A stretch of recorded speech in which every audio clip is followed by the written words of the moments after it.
Good morning students, welcome to Gangotri Group of School. Today I will tell you the potential due to a electric dipole. Potential due to electric dipole.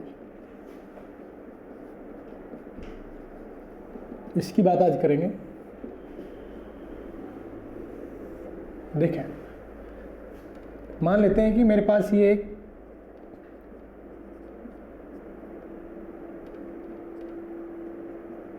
Dipole है जिसके दो charge same amount Q opposite nature plus और minus.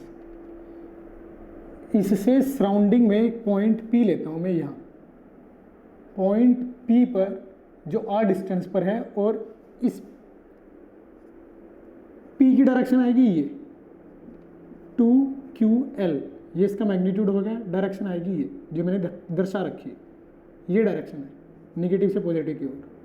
तो P से theta angle पर position है point P की.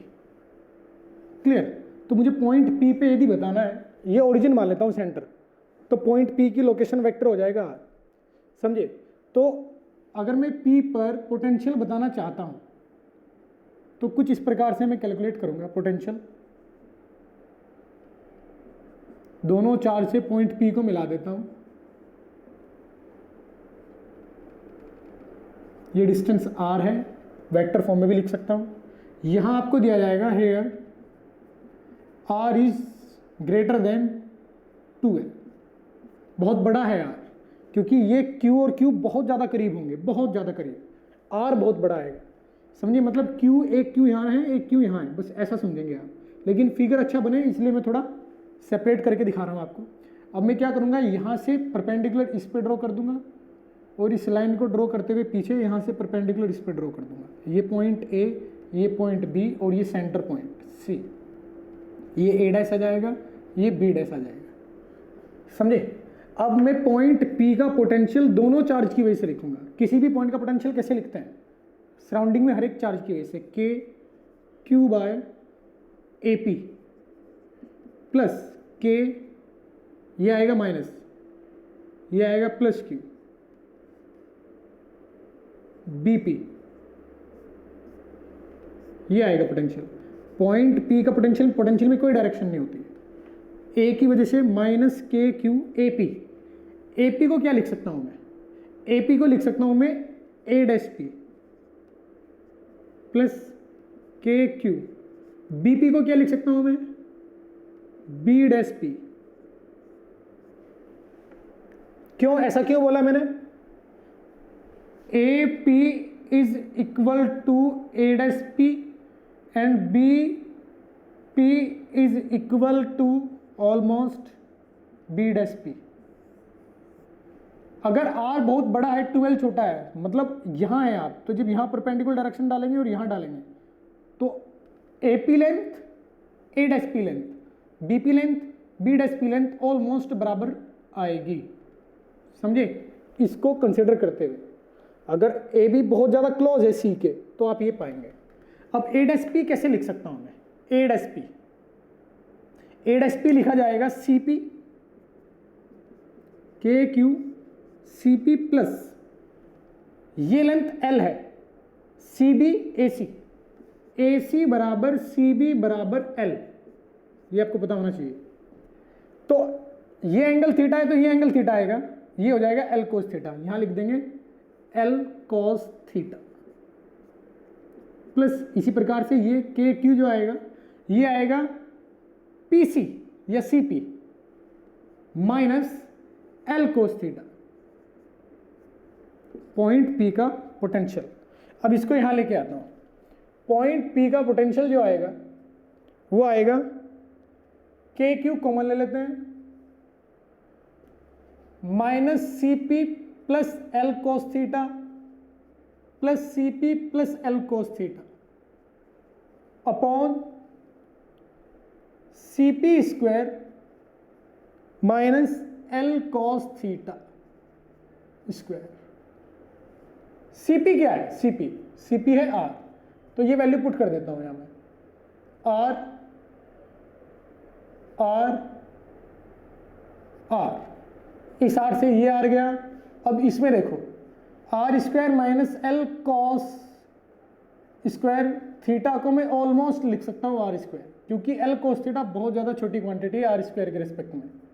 तो पॉइंट पी पर पोटेंशियल आएगा K Q 2L cos theta by R square.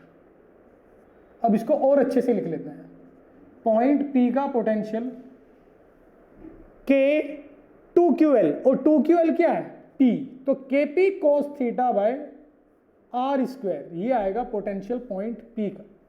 Point P R distance आगे है तो पोटेंशियल ऐसे आएगा। क्लियर, ये याद रखेंगे किस तरीके से मैंने अप्रोक्सीमेशन को यहां यूज किया। पॉइंट P का पोटेंशियल आएगा ये। अब बात करते हैं electric field. Electric field due to electric dipole, electric dipole, electric field due to electric dipole. Same चीज ये ले लेते हैं, minus Q plus Q, direction हो जाएगी ऐसे, और सेंटर से पी डायरेक्शन से थीटा बनाते हुए एक, ये पी डायरेक्शन है, पी का मैग्नीट्यूड क्या आएगा 2QL, बीच की डिस्टेंस ए बी कितनी है 2L। तो यहां पॉइंट P पर इलेक्ट्रिक फील्ड इस बार मुझे देखना है कि कितना आएगा, समझे। तो देखो इलेक्ट्रिक फील्ड पे मैं कैसे कमेंट करूंगा, मैं जानता हूं कि पोटेंशियल क्या है, पॉइंट P पर पोटेंशियल क्या है, पॉइंट P पर पोटेंशियल है KP cos theta by R square. ध्यान से सुनेंगे आप ये बात। अगर मैं ये जो CP है R, इसको बढ़ाता हूं तो भी पोटेंशियल वेरी करता है, और यदि मैं थीटा को बढ़ाता हूं, मतलब पॉइंट P को इधर लेके जाता हूं तो थीटा बढ़ेगा, तो भी पोटेंशियल वेरी करेगा, समझे। तो मैं कुल मिला के यहां दो एक्सिस कंसीडर करता हूं, एक तो ये और एक ये, समझे। एक तो ये वाला एक्सिस आर की डायरेक्शन में और एक आर के परपेंडिकुलर।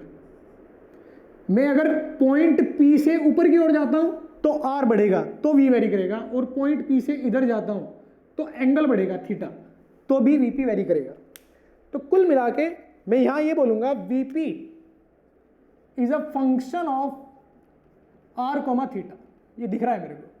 हम जानते हैं कि जो इलेक्ट्रिक फील्ड होता है वो चेंज इन पोटेंशियल होता है, पोटेंशियल अगर चेंज होता है पोजीशन के साथ तो इलेक्ट्रिक फील्ड एग्जिस्ट करता है। Negative of del V by del R will always be electric field magnitude, ये मैं जानता हूं। क्लियर। तो मैं यहां ये जानता हूं कि V के चेंज होने का दो रीजन है, एक R की डायरेक्शन में चलना और एक R के परपेंडिकुलर डायरेक्शन में चलना। तो मैं यहां E को इस प्रकार से लिख देता हूं, E जो आएगा वो दो वजह से आएगा। एक क्या आएगा R डायरेक्शन की वजह से कि R डायरेक्शन में जो चेंज होगा, प्लस एक आएगा थीटा के चेंज की वजह से, क्योंकि थीटा में बढ़ाता हूं तो भी V चेंज होता है, और अगर मैं R बढ़ाता हूं तो भी V चेंज होता है। तो इलेक्ट्रिक फील्ड पॉइंट P पर दो रीजन से आएगा, R direction, theta direction. Theta direction कौन सी डायरेक्शन होगी, ये वाली डायरेक्शन। थीटा इस डायरेक्शन में बढ़ेगा और R इस डायरेक्शन में बढ़ेगा, समझे ना। इंक्रीमेंट के डायरेक्शन है, थीटा के इंक्रीमेंट के डायरेक्शन और R के इंक्रीमेंट के डायरेक्शन। तो इस पॉइंट P पर पोटेंशियल को ऐसे लिख दिया जाएगा, R की वजह से तो ये आएगा,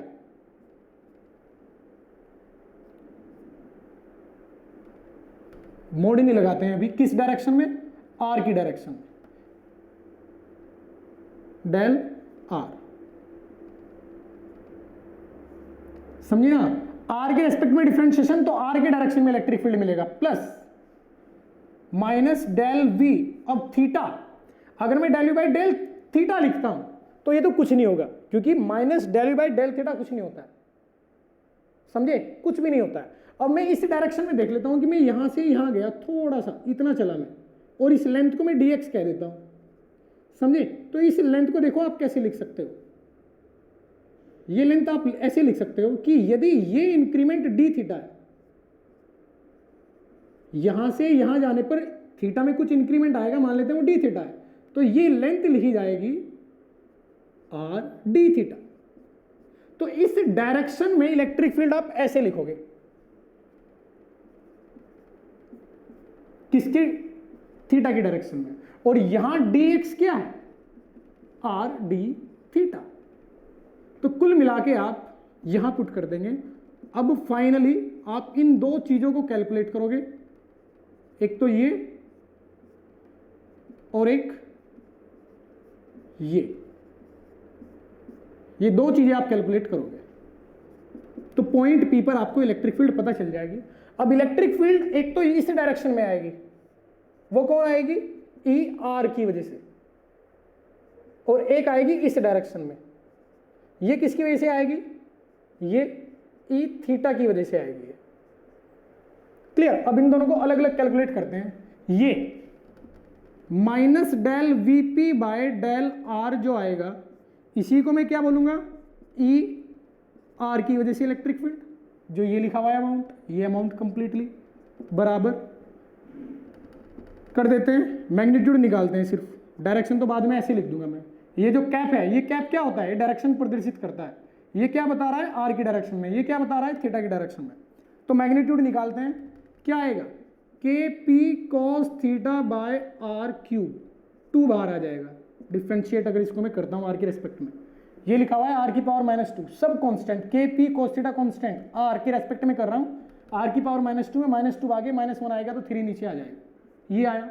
अब मुझे निकालना है ई थीटा, ये क्या आएगा? Minus del V P by del theta, ये आएगा। तो इसका मैग्नीट्यूड निकालते हैं। अब सॉरी आर भी आता है, आर dx बराबर आर डी थीटा, dx की value R D theta put किया मैंने। तो अब मैं क्या करूंगा?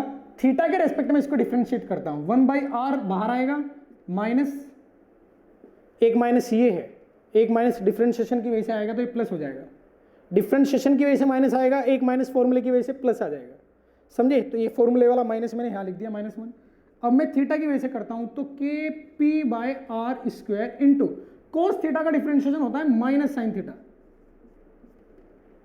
तो ये आएगा K P sine theta by R cube, theta की डायरेक्शन में आएगा। एक आएगा 2 K P cos theta by R cube और एक आएगा K P sine theta by R cube, इसमें 2 नहीं आएगा, दोनों प्लस है, ये भी प्लस ये भी प्लस। तो ई थीटा मेरे पास जो आ जाएगा वो आ जाएगा K P sine theta by R cube, ये आ जाएगा। तो फाइनल रिजल्ट जो मेरे पास है वो फाइनल रिजल्ट आप अच्छे से समझेंगे। देखो क्या है वो, कि इलेक्ट्रिक फील्ड, अगर ये P लिखा हुआ है, ये कोई डायपोल है, ऐसे दर्शाते हैं डायपोल को, ऐसे यहां P लिख देगा वो, यहां क्यों नहीं देगा, यहां क्यों नहीं देगा, आपको P लिख देगा वो। अब P के सेंटर से R डिस्टेंस पर ये थीटा बना रहा है एक पोजीशन वेक्टर P का, तो इस पॉइंट P पर इलेक्ट्रिक फील्ड एक तो इधर आएगा, कितना? K P cos theta, 2 K P cos theta by R cube, ये 2 K P cos theta by R cube, और एक आएगा इधर इस डायरेक्शन में, कितना? K P sine theta by R cube, K P sine theta by R cube, ये याद रखेंगे आप, समझे? ये रिजल्ट है इस कहानी का कि पॉइंट P पर 2 इलेक्ट्रिक फील्ड आएंगे, एक ये एक ये। अब अगर आपको नेट बताना है, नेट इलेक्ट्रिक फील्ड बताना है पॉइंट P पर नेट इलेक्ट्रिक फील्ड आपको बताना है, तो वो कैसे बताओगे? ई आर का स्क्वायर प्लस ई थीटा का स्क्वायर का रूट, ऐसे नेट इलेक्ट्रिक फील्ड आ जाएगा, बीच में एंगल 90 डिग्री है, समझे? अब एक इंपॉर्टेंट बात है यहाँ, इंपॉर्टेंट बात क्या है कि यदि आपको ये बोल दिया जाए कि इस P के इक्वेटोरियल और एक्सियल, ये एक्सियल बोल देता हूं मैं और ये इक्वेटोरियल, यहां किसी पॉइंट पर, यहां किसी पॉइंट पर, यहां किसी पॉइंट पर ये पॉइंट मान लेता हूं ए बी सी और इस लाइन के नीचे यहां डी। इलेक्ट्रिक फील्ड पे कमेंट करो, बड़े आसानी से कमेंट कर सकते हो आप। यदि P यहां ना होके यहां है, थीटा क्या हो जाएगा, जीरो हो जाएगा। तो कौन सा टर्म इनमें जीरो हो जाएगा, ये जीरो हो जाएगा। इसको घुमा के यहां लाओगे तो ए पर क्या बोलोगे आप, एक फील्ड ये आएगा और एक फील्ड ये आएगा, ये फील्ड हो जाएगा जीरो क्योंकि साइन थीटा जीरो हो जाएगा। अब ये फील्ड हो जाएगा 2kp कोस थीटा होगा 1 r क्यूब क्योंकि थीटा बराबर जीरो है। अब यदि इस अरेंजमेंट को घुमा के आप यहां लेके आते हो तो थीटा 90 और थीटा 90 तो ये टर्म यानी ऊपर वाला जीरो हो जाएगा और क्या बचेगा सिर्फ ये कितना आएगा kp/r क्यूब। इसका मतलब इस लाइन पर इलेक्ट्रिक फील्ड सिर्फ पीछे आएगा, ऊपर नहीं आएगा। निगेटिव एक्स एक्सिस में अगर ये x है और ये y है, समझे, तो सिर्फ पीछे आएगा।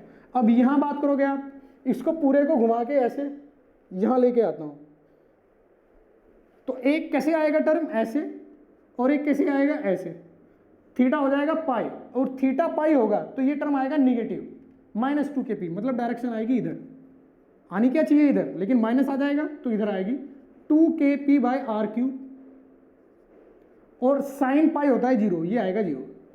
मतलब इक्वेटोरियल लाइन पर हमेशा इलेक्ट्रिक फील्ड किधर आएगा, पॉजिटिव एक्स एक्सिस में, और इस वर्टिकल लाइन पर हमेशा इलेक्ट्रिक फील्ड क्या आएगा, पीछे। यहां चेक कर लेते हैं, देखो यहां थीटा कितना हो जाएगा 270 होता ही ये टर्म जीरो हो जाएगा, ये वाला।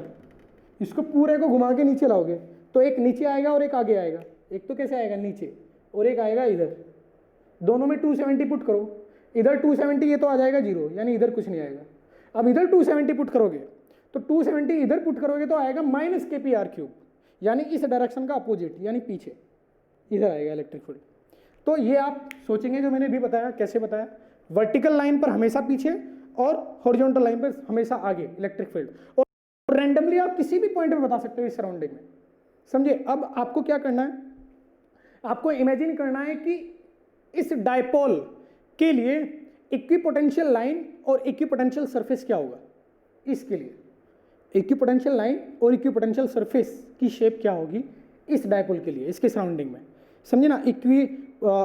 इलेक्ट्रिक फील्ड लाइंस की शेप क्या आएगी, किस तरीके से आएगा, इक्विपोटेंशियल लाइन क्या आएगी, इक्विपोटेंशियल सरफेस क्या आएगा, इस पर बहुत सारे क्वेश्चन आते हैं। तो ये आप इमेजिन करेंगे। अभी आज के लिए इतना ही, बाय बाय।